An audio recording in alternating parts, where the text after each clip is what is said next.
Hello दोस्तों, स्वागत है आपका मेरे यूट्यूब चैनल परीक्षा प्लान में। तो कैसे हैं आप लोग? आई होप अच्छे होंगे। तो जैसा कि आप लोगों को पता है कि आपका रीट मेंस का एग्जाम अब बहुत ही पास है।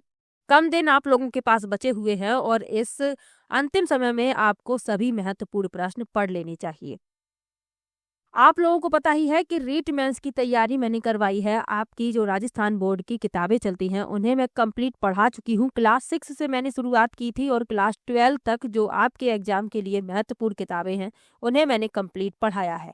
इंपॉर्टेंट क्वेश्चन की प्रैक्टिस भी करवाई है, पर अभी थोड़ा सा गैप हो गया था। कोई भी वीडियो रीट मेंस से संबंधित नहीं आ पाई थी, तो उसके लिए मैं माफ़ी चाहूँगी, क्योंकि थोड़ा मैं बिजी थी, इसलिए रीट मेंस से संबंधित कोई भी वीडियो नहीं आ पाया था। लेकिन पहले ही मैंने ये पूरा सिलेबस कंप्लीट करवा दिया था। जो आपका राजस्थान का इतिहास, भूगोल, कला एवं संस्कृति वाला पार्ट है, इसे मैंने कंप्लीट पढ़ाया है। आप लोग प्लेलिस्ट देख सकते हैं। उसके बाद मैंने इन सभी किताबों को एक-एक वीडियो में कंप्लीट करवाया है। पहले मैंने एक-एक लेसन करके पढ़ाया था, लेकिन बाद में आप देख लेंगे प्लेलिस्ट में, तो आपको पता चल जाएगा कि एक किताब को मैंने एक वीडियो में ही कंप्लीट पढ़ा दिया है। एक रिवीजन मैंने करवाया था, ताकि जिसने भी पहले वाले वीडियो नहीं देख पाए हैं, तो वो एक वीडियो में पूरी किताब को पढ़ सकता है। तो class 6, 7th, 8th, 9th, 10th, 11th, 12th इनकी किताबों को मैंने पहले, जो आपके एग्जाम के लिए महत्वपूर्ण है, जो एसएसटी की किताबें हैं, तो पहले मैंने एक-एक चैप्टर करके इन्हें पढ़ाया था। लेकिन फिर मैंने एक वीडियो में एक किताब को कंप्लीट करवा दिया। तो आप लोगों ने यदि वीडियो नहीं देखी है, तो थोड़ा-सा समय निकाल कर इन वीडियो को देख लीजिए, क्योंकि ये किताबें पढ़ना आपके एग्जाम के लिए बहुत ही ज़्यादा महत्वपूर्ण है। तो काफ़ी समय पहले ही इसे मैं कंप्लीट पढ़ा चुकी हूँ और इम्पोर्टेंट क्वेश्चन की प्रैक्टिस भी करवाई है। लेकिन अब मैं फिर से अति महत्वपूर्ण यानी कि मोस्ट इम्पोर्टेंट क्वेश्चन लेकर आई हूँ। ये प्रश्न मैंने पहले नहीं लिए हैं, नए प्रश्न मैं लेकर आई हूँ और आपकी परीक्षा के लिए बहुत ही ज़्यादा महत्वपूर्ण है। तो चलिए आज की वीडियो को शुरू करते हैं। वीडियो देखने के बाद यदि आपको अच्छा लगे, हेल्पफुल लगे, तो वीडियो को लाइक और शेयर कीजिएगा और यदि आप चैनल पर नए हैं तो चैनल को सब्सक्राइब कर लीजिए। तो चलिए शुरू करते हैं। आप लोगों की जानकारी के लिए एक बात और मैं बताना चाहती हूँ कि जो आपका जनरल साइंस पूछा जाने वाला है, उसे मैं कंप्लीट पढ़ा चुकी हूँ। पहले मैंने एक-एक टॉपिक पढ़ाया था, फिर एक मैराथन क्लास आई थी जिसमें सभी टॉपिक मैंने कंप्लीट पढ़ा दिए थे और ये सभी टॉपिक मैंने एनसीईआरटी की किताबों से पढ़ाए हैं, जो साइंस की किताबें हैं। तो आपका सामान्य विज्ञान मैंने काफ़ी समय पहले कंप्लीट करवा दिया है। यदि आपने वीडियो नहीं देखी है तो देख लीजिए। एक मैराथन क्लास है, उसे देख लीजिएगा। बाकी क्लास यदि आप नहीं भी देखेंगे, तो भी कोई आपका नुकसान नहीं होगा, लेकिन मैराथन वाली यदि आप क्लास देख लेंगे तो आपके सभी टॉपिक कंप्लीट हो जाएंगे। तो एक बार टाइम निकाल कर उस क्लास को जरूर देख लीजिए। चलिए पहला प्रश्न देखते हैं। 1857 की क्रांति के समय किस पॉलिटिकल एजेंट का सिर काटकर आउवा के किले के दरवाजे पर लटका दिया गया था? पहला है जॉर्ज लॉरेंस, दूसरा है बर्टन, तीसरा है मैक मेसन और चौथा है काटम। अब 1857 की क्रांति आपके सिलेबस में दी गई है, तो 1857 की क्रांति से संबंधित प्रश्न जरूर पूछा जाएगा। और प्रश्न आप ये मान के चलिए, प्रश्न सरल नहीं पूछा जाएगा, प्रश्न कठिन ही पूछा जाएगा। तो ऐसे प्रश्न आपको पढ़ लेने हैं जो आपके लिए महत्वपूर्ण है। अब इस प्रश्न में क्या पूछ लिया गया है? इस प्रश्न में पूछ लिया गया है कि किस पॉलिटिकल एजेंट का सिर काटकर आउवा के किले के दरवाजे पर लटका दिया गया था। तो आपको डिटेल में पढ़ाया है, याद कीजिएगा। जिसने भी वो किताबों वाली वीडियो देखी है उसे पता होगा, क्योंकि 1857 की क्रांति क्लास 8th, क्लास 9th में भी डिटेल में पढ़ाई गई है। तो 1857 की क्रांति के समय मैक मेसन का सिर काटकर आउवा के किले के दरवाजे पर लटका दिया गया था। तीसरा विकल्प इसमें सही है। अब आज का जो वीडियो है, इसमें मैं आपके लिए जो महत्वपूर्ण प्रश्न है उनकी डिटेल लिख कर ले आई हूँ, क्योंकि आपका जो डाउट हो वो इस वीडियो में क्लियर हो जाए। तो चलिए पढ़ लेते हैं डिटेल को। 1857 की क्रांति के दौरान मारवाड़ के यानी जोधपुर के पॉलिटिकल एजेंट कैप्टन पीए मैकमेसन का सिर काटकर आउवा के किले के मुख्य द्वार पर लटका दिया गया था। यह घटना चेलावास के युद्ध के बाद हुई थी, जिसे काले गोरों का युद्ध कहा जाता है। और तो ये जो घटना है, ये चेलावास के युद्ध के बाद हुई थी, जिसमें आउवा के ठाकुर कुशाल सिंह पंचावत के नेतृत्व में विद्रोही ताकतों ने ब्रिटिश और जोधपुर की संयुक्त सेनाओं को हराया था। तो ये आपको याद रखना है। और विकल्प लिखे हुए थे, उनके बारे में भी जान लीजिए। जॉर्ज लॉरेंस, ये 1857 के समय राजस्थान के एजेंट टू गवर्नर जनरल थे।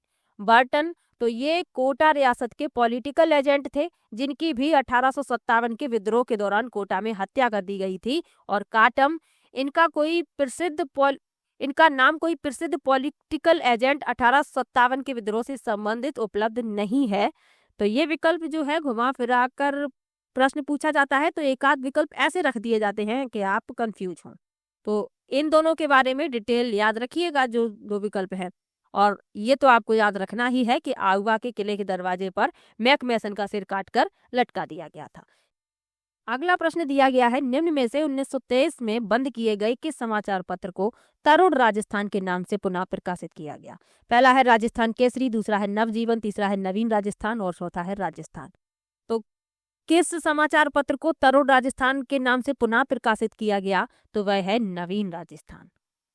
1922 में इसे बंद कर दिया गया था, लेकिन फिर 1923 में इसे पुनः प्रकाशित किया गया, लेकिन तब इसका नाम नवीन राजस्थान रखा गया।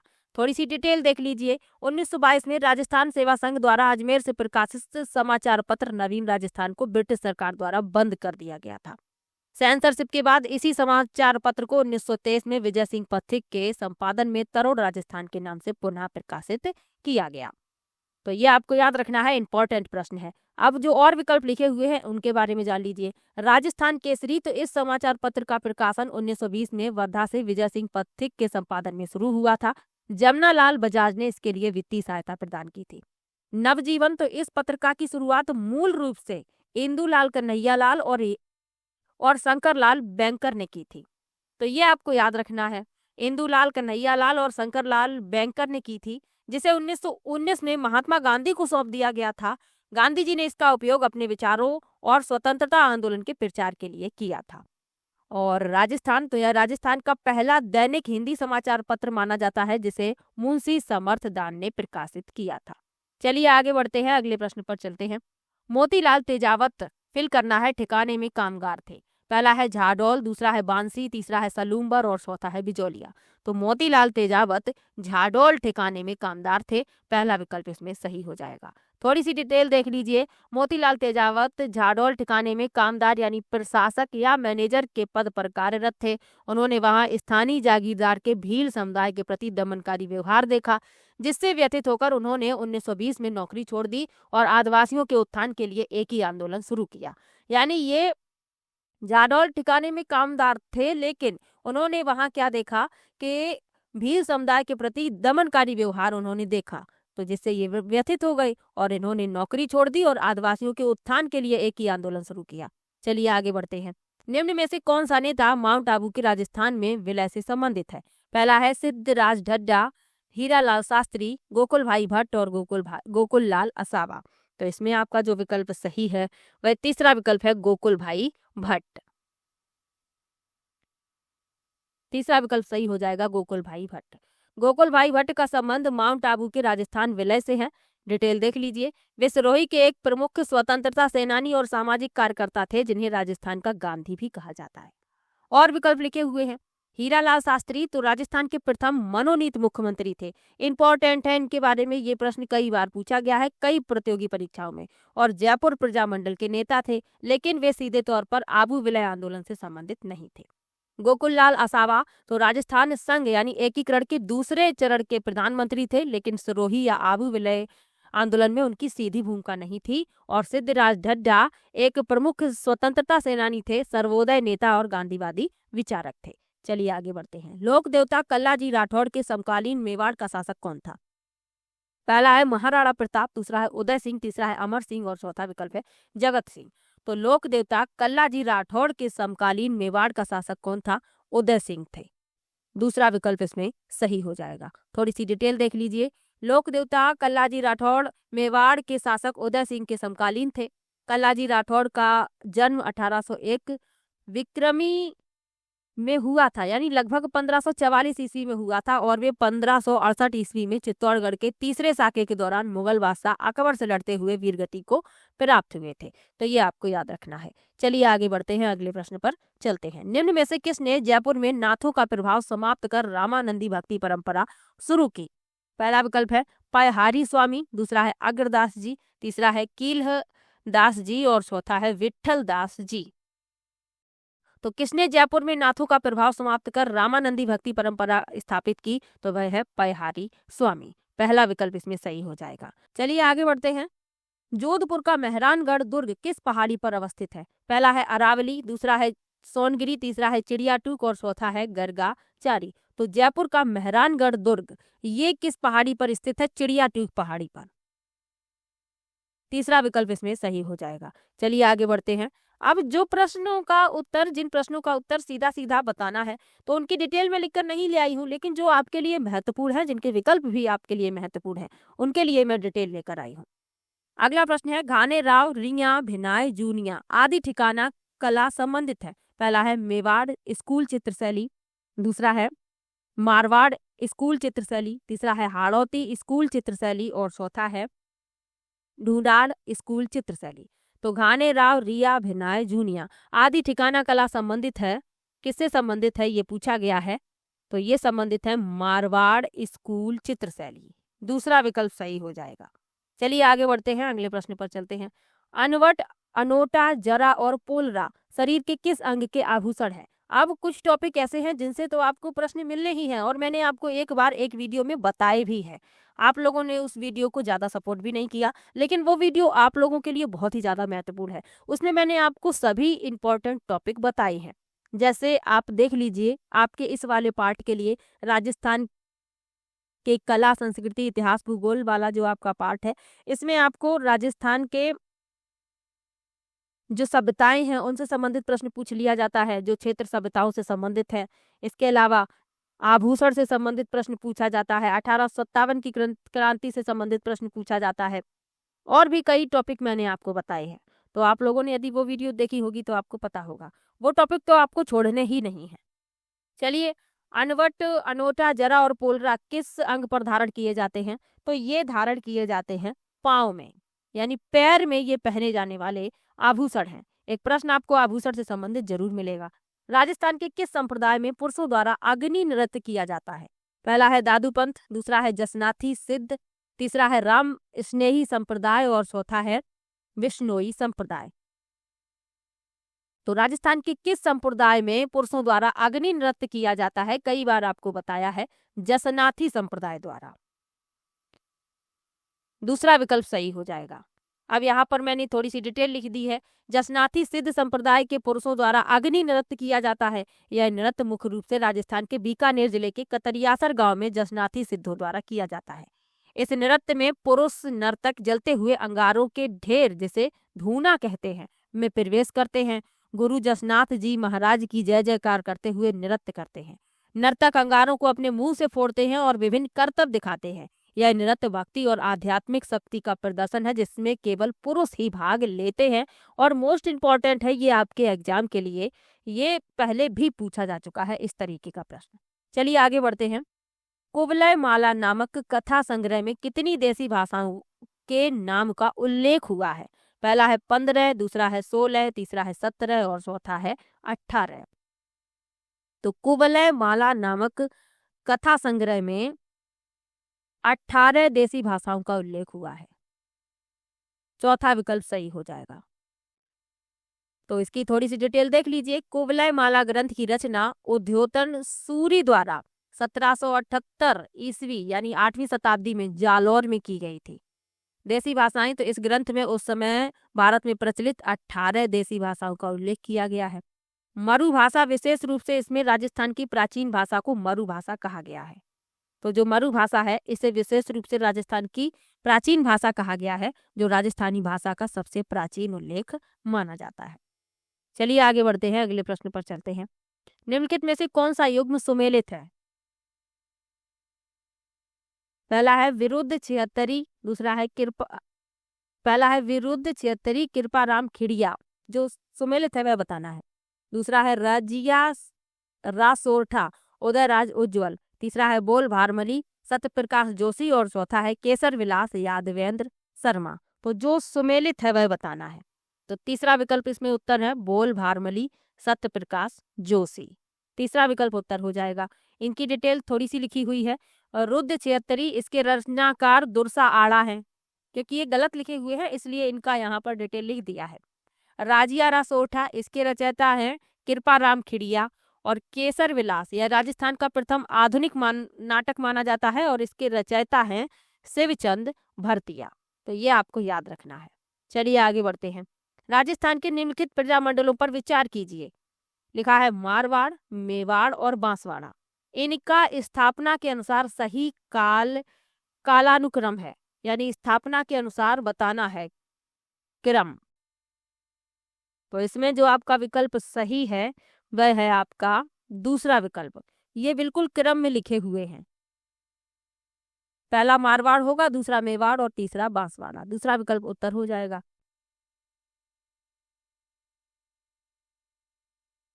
तो मारवाड़ प्रजामंडल की स्थापना 1934 में हुई जय नारायण व्यास द्वारा। मेवाड़ प्रजामंडल की स्थापना 1938 में हुई माणिकलाल वर्मा द्वारा। और बांसवाड़ा प्रजामंडल की स्थापना 1943, लेकिन कुछ स्रोतों में 1945 बताई गई है। तो आधिकारिक रूप से इसकी स्थापना 1945 ही मानी जाती है, भूपेंद्र नाथ त्रिवेदी द्वारा की गई। तो आप लोगों को 1945 ही याद रखना है। चलिए आगे बढ़ते हैं। निम्न में से कौन सा असंगत युग्म है? मोमासर उत्सव जोधपुर, चंद्रभागा मेला झालावाड़, कजली तीज महोत्सव बूंदी और शीत महोत्सव माउंट आबू। तो कौन सा असंगत है? तीन तो सही लिखे हुए हैं। चंद्रभागा मेला झालावाड़ में लगता है, कजली तीज उत्सव बूंदी में और शीत महोत्सव माउंट आबू। लेकिन मोमासर उत्सव ये जोधपुर में नहीं होता, बल्कि ये बीकानेर में होता है। तो पहला हो गया गलत और गलत ही पूछा गया था। पहला विकल्प उत्तर हो जाएगा। यहाँ मैंने थोड़ा सा लिख दिया है कि मोमासर उत्सव बीकानेर जिले के मोमासर गांव में आयोजित किया जाता है। यह भारत के सबसे बड़े ग्रामीण लोक संगीत समारोहों में से एक है। चलिए आगे बढ़ते हैं। प्रथम बार 7 हजारी के मनसब और मिर्जा राजा की उपाधि प्राप्त करने वाला आमेर का शासक था।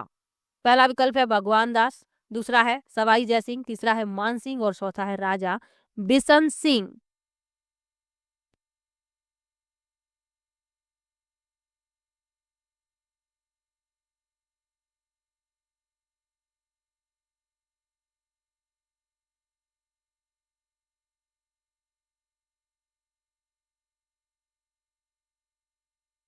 क्या क्या टिका देना पति कहते हुए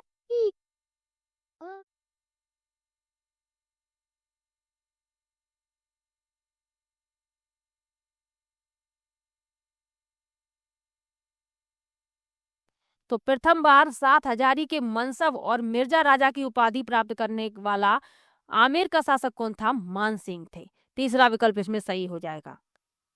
पहले एक सीरियल जो आता था जोधा अकबर, जिसने भी देखा है तो उसको इन सब के बारे में पता होगा। उस सीरियल में हिस्ट्री के बारे में अच्छा बताया गया है। तो उसमें यदि आपने देखा है तो आपको पता होगा मान सिंह कौन थे, भगवान दास कौन थे। तो कुछ चीजें जो होती हैं, जो सीरियल होते हैं, कुछ उसमें कुछ चीजें हम लोगों के लिए इम्पोर्टेंट होती हैं, जो हिस्ट्री से संबंधित है वो तो अपने लिए महत्वपूर्ण होता है। तो यदि आपने देखा है तो आपको पता होगा मान सिंह के बारे में। चलिए आगे बढ़ते हैं। मुगल मारवाड़ संघर्ष छिड़ने पर मेवाड़ के किस महाराणा ने राठौड़ों का साथ दिया? पहला है महाराणा कर्ण सिंह, दूसरा है महाराणा जगत सिंह, तीसरा है महाराणा जय सिंह और चौथा है महाराणा राज सिंह। तो इसमें आपका तीसरा विकल्प सही है, महाराणा जय सिंह। मुगल मारवाड़ संघर्ष छिड़ने पर मेवाड़ के किस महाराणा ने राठौड़ों का साथ दिया? महाराणा जय सिंह ने। तीसरा विकल्प इसमें सही हो जाएगा। चलिए आगे बढ़ते हैं, अगले प्रश्न पर चलते हैं। राजस्थान लोक सेवा आयोग के अध्यक्ष का कार्यकाल है। पहला है 6 वर्ष या 65 वर्ष की आयु तक जो भी पहले हो, दूसरा है 6 वर्ष या 62 वर्ष की आयु तक जो भी पहले हो, तीसरा है 5 वर्ष या 70 वर्ष की आयु तक जो भी पहले हो और चौथा है 5 वर्ष या 65 वर्ष की आयु जो भी पहले हो। तो राजस्थान लोक सेवा आयोग के अध्यक्ष का कार्यकाल पूछा गया है। तो 6 वर्ष या 62 वर्ष की आयु जो भी पहले हो, दूसरा विकल्प सही हो जाएगा। चलिए आगे बढ़ते हैं।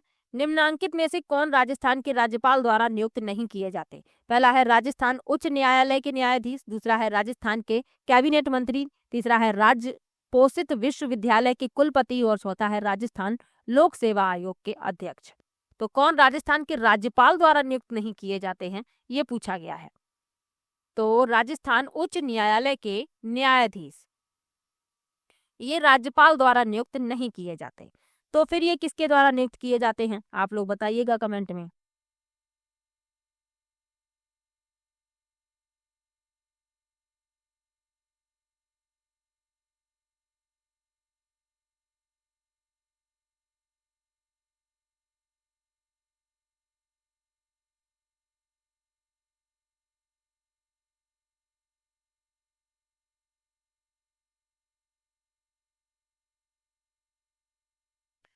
तो राजस्थान उच्च न्यायालय के न्यायाधीश की नियुक्ति राष्ट्रपति द्वारा की जाती है, याद रखिएगा, आप लोग कमेंट नहीं करते हैं। निम्नांकित में से किसने राजस्थान के मुख्यमंत्री का 4 बार पद धारित किया? पहला है हरदेव जोशी, दूसरा है भैरव सिंह शेखावत, तीसरा है मोहनलाल सुखाड़िया और चौथा है शिवचरण माथुर। तो किसने राजस्थान के मुख्यमंत्री का 4 बार पद धारित किया है? तो वह है मोहनलाल सुखाड़िया। तीसरा विकल्प सही हो जाएगा। यहाँ पर थोड़ी सी डिटेल लिखी हुई है। मोहनलाल सुखाड़िया राजस्थान के एकमात्र मुख्यमंत्री रहे हैं जिन्होंने 4 बार इस पद की शपथ ली। उन्हें आधुनिक राजस्थान का निर्माता भी कहा जाता है। उनका कार्यकाल रहा है 1954 से 1971 तक, लगातार 17 वर्षों तक मुख्यमंत्री रहे। शपथ की संख्या कुल 4 बार है, 1954, 1957, 1962 और 1967। चलिए आगे बढ़ते हैं। भारत के संविधान के अनुसार राजस्थान की मंत्रिपरिषद में मुख्यमंत्री सहित मंत्रियों की कुल संख्या कितने से अधिक नहीं होनी चाहिए? पहला है 29 से, दूसरा है 30 से, तीसरा है 15 से और चौथा है 20 से। तो भारत के संविधान के अनुसार राजस्थान की मंत्रिपरिषद में मुख्यमंत्री सहित मंत्रियों की संख्या 30 से अधिक नहीं होनी चाहिए। दूसरा विकल्प हो जाएगा इस प्रश्न का उत्तर। चलिए आगे बढ़ते हैं। राजस्थान के निम्नांकित मुख्य सचिवों में से किसका कार्यकाल सबसे कम रहा? पहला है गोपाल कृष्ण भनोत, दूसरा है आनंद मोहन लाल सक्सेना, तीसरा है HM माथुर और चौथा है इंद्रजीत खन्ना। तो निम्नांकित मुख्य सचिवों में से किसका कार्यकाल सबसे कम रहा है? तो वह है HM माथुर। तीसरा विकल्प सही हो जाएगा। कितना रहा? 6 दिन रहा है इनका कार्यकाल। यहाँ पर मैंने लिखा हुआ है HM माथुर, इनका कार्यकाल काफी छोटा रहा, 6 दिन का। आनंद मोहन लाल सक्सेना, इनका 17 महीने का कार्यकाल है। गोपाल कृष्ण भनोत का लगभग 3 वर्ष का है और इंद्रजीत खन्ना का भी 3 वर्ष का है। चलिए आगे बढ़ते हैं। मानव अधिकार संरक्षण अधिनियम 1993 की निम्नलिखित में से किस धारा में राज्य मानव अधिकार आयोग के अध्यक्ष की नियुक्ति के प्रावधान का उल्लेख है? पहला है 21, दूसरा है 22, तीसरा है 23 और चौथा है 24। तो इसमें आपका दूसरा विकल्प सही हो जाएगा 22। यहाँ में डिटेल लिखा हुआ है। मानव अधिकार संरक्षण अधिनियम 1993 के अध्याय 5 में राज्य मानवाधिकार आयोगों के संबंध में प्रावधान है। नियुक्ति से संबंधित महत्वपूर्ण धाराएं इस प्रकार हैं। जो धारा 22 है, इसमें राज्य मानवाधिकार आयोग के अध्यक्ष और अन्य सदस्यों की नियुक्ति की प्रक्रिया का उल्लेख है। इसके अनुसार नियुक्ति राज्यपाल द्वारा एक समिति की सिफारिश पर की जाती है। और धारा 21 क्या कहती है? यह राज्य मानवाधिकार आयोग के गठन से संबंधित है। धारा 23 यह अध्यक्ष या सदस्यों के त्यागपत्र और हटाए जाने से संबंधित है। और धारा 24 यह सदस्यों की पदावधि से संबंधित है। तो ये आप याद रखिएगा।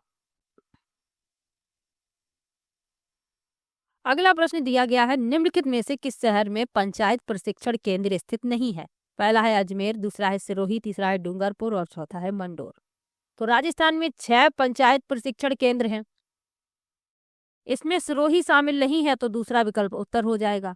6 पंचायत प्रशिक्षण केंद्र कौन कौन से हैं? 3 तो यहाँ लिखे ही हुए हैं विकल्प में।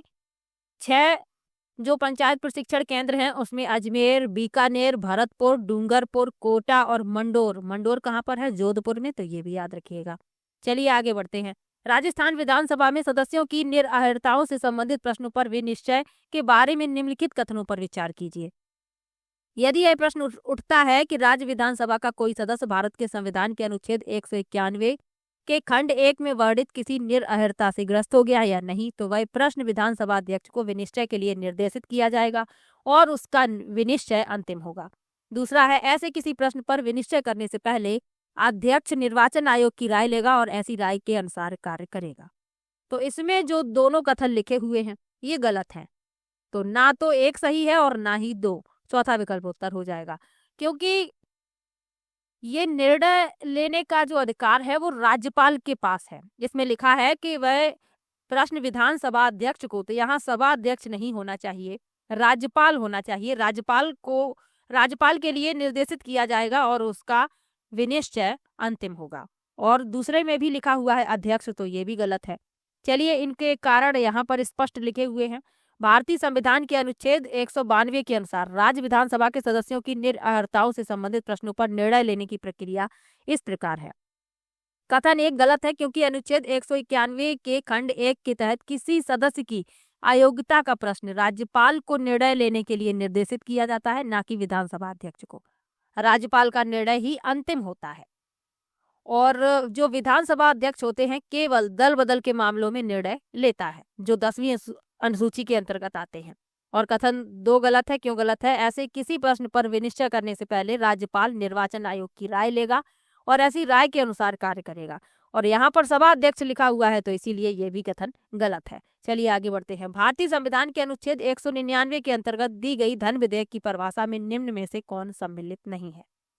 पहला है विधेयक जो राज्य सरकार द्वारा किसी कर के अधिरोपण, उत्सादन, परिहार, परिवर्तन या विनियमन का उपबंध करता है। दूसरा है विधेयक जो राज्य द्वारा धन उधार लेने के विनियमन का उपबंध करता है। तीसरा है विधेयक जो राज्य की संचित निधि या आकस्मिकता निधि की अभिरक्षा का उपबंध करता है। और चौथा है विधेयक जो किसी स्थानीय प्राधिकारी या निकाय द्वारा स्थानीय प्रयोजनों के लिए कर के अधिरोपण, उत्सादन, परिहार, परिवर्तन या विनियमन का उपबंध करता है। अब इसमें जो सम्मिलित नहीं है संविधान के अनुच्छेद 191 की अंतर्गत दी गई धन विधेयक की परिभाषा में, वह हमें बताना है। तो इसमें चौथा शामिल नहीं है, यही हो जाएगा इस प्रश्न का उत्तर। डिटेल लिखी हुई है। अनुच्छेद 91(2) स्पष्ट करता है कि किसी विधेयक को केवल इसलिए धन विधेयक नहीं माना जाएगा क्योंकि वह किसी स्थानीय प्राधिकारी या निकाय द्वारा स्थानीय प्रयोजनों के लिए कर के अधिरोपण, उत्सादन, परिहार, परिवर्तन या विनियमन का उपबंध करता है। तो ये धन विधेयक की परिभाषा में शामिल नहीं है। चलिए आगे बढ़ते हैं। अगला प्रश्न दिया गया है, राजस्थान में पंचायती राज के संदर्भ में निम्नलिखित कथनों को ध्यानपूर्वक पढ़ें। कथन 1 है, जोधपुर, भरतपुर, जयपुर, सिरोही, उदयपुर और करौली रियासतों ने पंचायतों पर कानून बनाई। कथन 2 है, बीकानेर राज्य का अपना ग्राम पंचायत अधिनियम बहुत पहले 1928 में था। और कथन तीसरा है, 1949 में राजस्थान पंचायत अधिनियम बनाया गया और पूरे राज्य में ग्राम पंचायतों की स्थापना की गई। अब जो सत्य है वह हमें बताने हैं। तो इसमें पहला सही है और दूसरा सही है, तीसरा गलत है। तो पहला विकल्प हो गया इस प्रश्न का उत्तर, पहला और दूसरा सही है। कारण जान लीजिए। कथन पहला सही है। राजस्थान की स्वतंत्रता से पूर्व कई रियासतों जैसे जोधपुर, भरतपुर, जयपुर, सिरोही, उदयपुर, करौली ने अपने स्वयं के पंचायत अधिनियम या कानून बनाए थे। कथन 2 भी सही है। बीकानेर रियासत राजस्थान की पहली ऐसी रियासत थी जिसने सबसे पहले 1928 में अपना ग्राम पंचायत अधिनियम बनाया था। अब कथन 3 गलत है। क्यों गलत है? एकीकृत राजस्थान का पहला पंचायत अधिनियम 1953 में बनाया गया था, ना कि 1949 में। और यह अधिनियम 1 जनवरी 1954 से पूरे राज्य में लागू हुआ था। तो ये भी आपको साथ में याद रखना है, इसीलिए मैंने डिटेल साथ में लिखी हुई है। चलिए आगे बढ़ते हैं। पोत, हाकर, सरी आभूषण कहाँ पहने जाते हैं?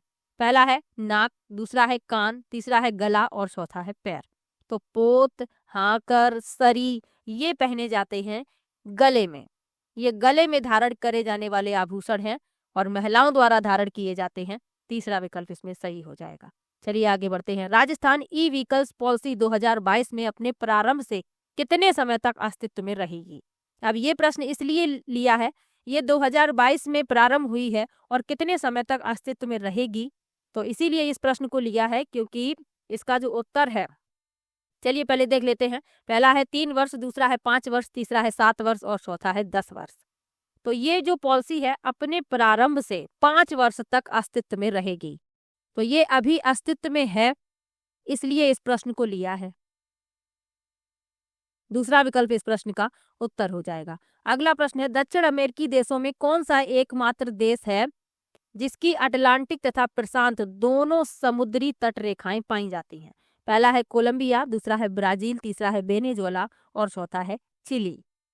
तो दक्षिण अमेरिकी देशों में एकमात्र देश है कोलंबिया, जिसकी अटलांटिक तथा प्रशांत दोनों समुद्री तट रेखाएं पाई जाती हैं। अच्छा प्रश्न है, इंपॉर्टेंट भी है। डिटेल देख लीजिए। कोलंबिया दक्षिण अमेरिका का एकमात्र ऐसा देश है जिसकी सीमाएं अटलांटिक महासागर और प्रशांत महासागर दोनों से लगती हैं। इसकी उत्तरी तटरेखा कैरिबियन सागर से लगती है, इसकी पश्चिमी तटरेखा प्रशांत महासागर से लगती है, याद रखिएगा। और देश लिखे हुए हैं, ब्राजील तो इसकी सीमा केवल अटलांटिक महासागर से लगती है, वेनेजुएला की सीमा केवल अटलांटिक महासागर से लगती है और चिली इसकी सीमा केवल प्रशांत महासागर से लगती है। तो ये भी साथ में याद रखिएगा। चलिए आगे बढ़ते हैं। फेरल के नियम के अनुसार ग्रही पवनें सर्वाधिक विक्षेपित होती हैं। पहला है भूमध्य रेखा के पास, दूसरा है 30 अंश उत्तरी तथा दक्षिणी अक्षांशों के पास, तीसरा है 60 अंश उत्तरी तथा दक्षिणी अक्षांशों के पास और चौथा है ध्रुवों के पास। तो फेरल के नियम के अनुसार ग्रही पवनें सर्वाधिक विक्षेपित होती हैं ध्रुवों के पास। चौथा विकल्प इसमें उत्तर हो जाएगा। चलिए आगे बढ़ते हैं। निम्नलिखित में से कौन से कारक जलवायु परिवर्तन के लिए उत्तरदायी हैं? पहला है सौर धब्बे, दूसरा है एल नीनो व ला नीना, तीसरा है बाह्य अंतरिक्ष परिघटनाएं और चौथा है अनाच्छादन। तो कौन से कारक जलवायु परिवर्तन के लिए उत्तरदायी हैं? तो सौर धब्बे, एल नीनो व ला नीना, बाह्य अंतरिक्ष परिघटनाएं। ABC इसमें सही है। तीसरा विकल्प इस प्रश्न का उत्तर हो जाएगा। चलिए आगे बढ़ते हैं। हिमालय चोटियों का निम्नलिखित में से कौन सा एक दक्षिण से उत्तर की ओर सही क्रम है? पहला है काराकोरम, लद्दाख, जास्कर, पीर पंजाल, दूसरा है लद्दाख, जास्कर, पीर पंजाल, काराकोरम, तीसरा है जास्कर, पीर पंजाल, काराकोरम, लद्दाख और चौथा है पीर पंजाल, जास्कर, लद्दाख, काराकोरम। तो कौन सा एक दक्षिण से उत्तर की ओर सही क्रम है? तो वह है पीर पंजाल, जास्कर, लद्दाख, काराकोरम। डिटेल देख लीजिए। पीर पंजाल जो है यह लघु हिमालय का हिस्सा है और दिए गए विकल्पों में सबसे दक्षिण में है। जास्कर जो है यह पीर पंजाल के उत्तर में और ट्रांस हिमालयन क्षेत्र के दक्षिण में स्थित है। लद्दाख श्रेणी तो यह जास्कर श्रेणी के उत्तर में और सिंधु नदी के समानांतर स्थित है। और काराकोरम श्रेणी यह भारत की सबसे उत्तरी पर्वत श्रेणी है जो लद्दाख श्रेणी के भी उत्तर में स्थित है। तो ये क्रम याद रखिएगा। चलिए आगे बढ़ते हैं। निम्नलिखित में से कौन सा स्थान दक्षिण पश्चिम मानसून से सबसे पहले वर्षा प्राप्त करता है? इस विकल्प के अनुसार हमें बताना है। पहला है कोलकाता, दूसरा है मुंबई, तीसरा है रांची और चौथा है अगरतला।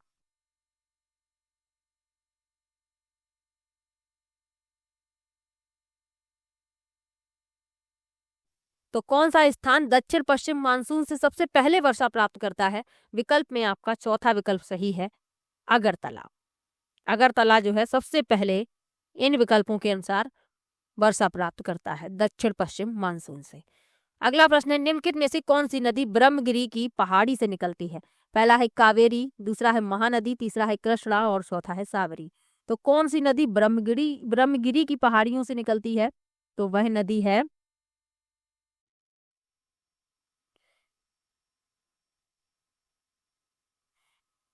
नदी है कावेरी। कावेरी जो है ब्रह्मगिरी की पहाड़ियों से निकलती है। अन्य विकल्प भी देख लीजिए। कावेरी नदी कर्नाटक के पश्चिमी घाट में स्थित ब्रह्मगिरी की पहाड़ियों से निकलती है। इसका उद्गम तल कावेरी नामक स्थान पर समुद्र तल से लगभग 1341 मीटर की ऊंचाई पर एक पवित्र कुंड से होता है। अन्य नदियों के उद्गम स्थल महानदी है छत्तीसगढ़ के धमतरी जिले में सिहावा पर्वत श्रृंखला से निकलती है। कृष्णा जो है यह महाराष्ट्र में महाबलेश्वर के पास पश्चिमी घाट से निकलती है। और साबरी नदी गोदावरी नदी की एक सहायक नदी है जो पूर्वी घाट से निकलती है। चलिए आगे बढ़ते हैं। समुद्र तल से 500 से 1350 मीटर की ऊंचाई वाले पश्चिमी घाट के पश्चिमी भाग पाए जाते हैं। पहला है उष्णकटिबंधीय आर्द्र पर्णपाती वन, दूसरा है पर्वतीय आर्द्र शीतोष्ण वन, तीसरा है उपोष्ण शुष्क सदाबहार वन और चौथा है उष्णकटिबंधीय आर्द्र सदाबहार वन। तो समुद्र तल से 500 से 1370 मीटर की ऊंचाई वाले पश्चिमी घाट के पश्चिमी भाग पर पाए जाते हैं उष्णकटिबंधीय आर्द्र सदाबहार वन। चौथा विकल्प इसमें आपका सही हो जाएगा। चलिए आगे बढ़ते हैं। भारत शासन अधिनियम 1935 की किस अनुसूची में 3 सूचियां थीं जिनमें केंद्र तथा प्रांतों के मध्य शक्तियों के विभाजन का प्रावधान था? पहला है अनुसूची 5, दूसरा है अनुसूची 6, तीसरा है अनुसूची 7 और चौथा है अनुसूची 8। तो भारत शासन अधिनियम 1935 की किस अनुसूची में 3 सूचियां थीं? तो वह अनुसूची है अनुसूची 7। तीसरा विकल्प इसमें आपका सही हो जाएगा। इसमें केंद्र तथा प्रांतों के मध्य शक्तियों के विभाजन का प्रावधान था। यहाँ पर थोड़ी डिटेल लिखी हुई है। भारत शासन अधिनियम 1935 की अनुसूची 7 में 3 सूचियां थीं जिनमें केंद्र तथा प्रांतों के मध्य शक्तियों के विभाजन का प्रावधान किया गया था। 3 सूचियां कौन सी थी? संघीय सूची, प्रांतीय सूची और समवर्ती सूची। संघीय सूची में इसमें राष्ट्रीय महत्व के 59 विषय शामिल थे जिन पर केवल केंद्र सरकार कानून बना सकती थी, जैसे रक्षा, विदेश मामले, मुद्रा, बैंकिंग। आगे लिखा है प्रांतीय सूची। तो इसमें स्थानीय महत्व के 54 विषय थे जिन पर प्रांतीय सरकारें कानून बना सकती थी, जैसे पुलिस, शिक्षा, कृषि, स्थानीय सरकार। और समवर्ती सूची, इसमें 36 विषय शामिल थे जिन पर केंद्र और प्रांत दोनों कानून बना सकते थे, जैसे आपराधिक कानून और विवाह। अवशिष्ट शक्तियां भारत के वायसराय को दी गई थी। भारत के वर्तमान संविधान की 7वीं अनुसूची में भी शक्तियों के विभाजन का यही मॉडल अपनाया गया है। तो ये भी याद रखिएगा, जो 7वीं अनुसूची है इसमें भी शक्तियों का यही मॉडल शामिल है, यही मॉडल अपनाया गया है। चलिए आगे बढ़ते हैं। गांधी जी ने हरिजन यात्रा कब आरंभ की? पहला है 8 मई 1933, दूसरा है 17 सितंबर 1934, तीसरा है 7 नवंबर 1933 और चौथा है 15 जनवरी 1918। तो गांधी जी ने हरिजन यात्रा कब प्रारंभ की थी? तो उन्होंने प्रारंभ की थी 7 नवंबर 1933 को। तीसरा विकल्प इसमें आपका सही हो जाएगा। चलिए आगे बढ़ते हैं। यहाँ पर थोड़ी डिटेल लिखी हुई है। महात्मा गांधी ने अपनी अखिल भारतीय हरिजन यात्रा 7 नवंबर 1933 को वर्धा से शुरू की थी और यह जुलाई 1934 तक चली थी। इस 9 महीने की यात्रा के दौरान उन्होंने अस्पृश्यता के खिलाफ जन जागरूकता फैलाई और हरिजन सेवक के संघ के लिए धन एकत्र किया। चलिए आगे बढ़ते हैं। मौलिक कर्तव्यों को सिखाने संबंधी सुझावों को कार्यान्वित करने वाली समिति के अध्यक्ष निम्न में से कौन थे? पहला है जस्टिस जे.एस. वर्मा, दूसरा है डॉक्टर करण सिंह, तीसरा विकल्प है जे.एस. लिंगदोह और चौथा है टी.एन. शेषन। तो मौलिक कर्तव्यों को सिखाने संबंधी सुझावों को कार्यान्वित करने वाली समिति के अध्यक्ष थे जस्टिस जे.एस. वर्मा। पहला विकल्प इसमें सही हो जाएगा। अब आपको याद क्या क्या रखना है? 2 समिति हैं, इनके बारे में याद रखना है।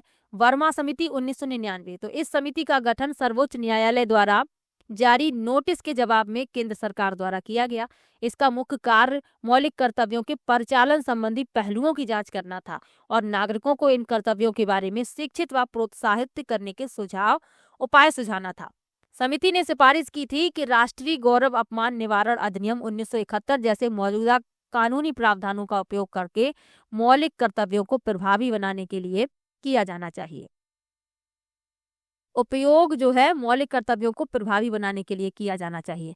और जो सरदार स्वर्ण सिंह समिति थी, वह मूल समिति थी जिसने भारतीय संविधान में मौलिक कर्तव्यों को शामिल करने की सिफारिश की थी और ये इम्पोर्टेंट है क्योंकि ये पूछा जाता है, जिसके आधार पर 42वां संशोधन अधिनियम 1976 में पारित किया गया। तो ये आपको 2 समितियां याद रखनी है। चलिए आगे बढ़ते हैं। निम्नांकित में से कौन सा भारत के संविधान में 42वें संशोधन द्वारा अंतर स्थापित नहीं किया गया? पहला है भारत के प्रत्येक नागरिक का यह कर्तव्य होगा कि वह हमारी सामसिक संस्कृति की गौरवशाली परंपरा का महत्व समझे और उसका परिरक्षण करे। दूसरा है राज्य देश के पर्यावरण के संरक्षण तथा संवर्धन का और वन तथा वन्य जीवों की रक्षा का प्रयास करेगा। तीसरा है राज्य सहकारी समितियों के स्वैच्छिक निर्माण के प्रोत्साहन का प्रयास करेगा और राज्य यह सुनिश्चित करेगा कि विधिक तंत्र इस प्रकार काम करे कि समान अवसर के आधार पर न्याय सुलभ हो। तो इसमें जो विकल्प सही है वह बताना है कि 42वें संशोधन द्वारा अंतर स्थापित नहीं किया गया है, कौन सा, ये बताना है। तो तीसरा विकल्प उत्तर है राज्य सहकारी समितियों के स्वैच्छिक निर्माण के प्रोत्साहन का प्रयास करेगा, ये शामिल नहीं है 42वें संशोधन द्वारा। चलिए अगला प्रश्न देखते हैं। भारत के संविधान के निम्नांकित में से किस अनुच्छेद में यह उल्लेखित है कि राष्ट्रपति अन्य कोई लाभ का पद धारण नहीं करेगा? तो इसमें जो आपका विकल्प सही है वह है दूसरा विकल्प 59(2). 59(2) में यह उल्लिखित है कि राष्ट्रपति अन्य कोई लाभ का पद धारण नहीं करेगा। थोड़ी सी डिटेल लिखी हुई है। भारत के संविधान के अनुच्छेद 59(2) में यह स्पष्ट रूप से उल्लिखित है कि राष्ट्रपति अन्य कोई लाभ का पद धारण नहीं करेगा। अनुच्छेद 59(1) क्या बताता है? तो यह बताता है कि राष्ट्रपति संसद या किसी राज्य के विधानमंडल के किसी भी सदन का सदस्य नहीं होगा। अनुच्छेद 59(3) क्या बताता है?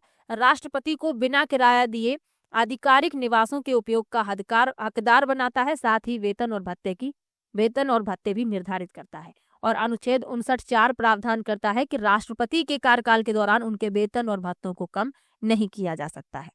तो ये आपको याद रखना है। तो आज की वीडियो में मैंने 40 प्रश्न लिए थे। आपको किसी भी प्रश्न में डाउट हो आप कमेंट बॉक्स में ज़रूर लिखिएगा, और वीडियो आपको कैसा लगा ये भी कमेंट में बताइएगा। यदि आप इसी प्रकार का डिटेल वाला वीडियो चाहते हैं तो कमेंट ज़रूर कीजिएगा, और यदि सिर्फ आप प्रश्नों के उत्तर वाला वीडियो चाहते हैं तो भी कमेंट कीजिएगा। तो नेक्स्ट वीडियो में उसी के अनुसार लेकर आऊँगी। तो चलिए मिलते हैं नेक्स्ट वीडियो में, तब तक के लिए बाय बाय।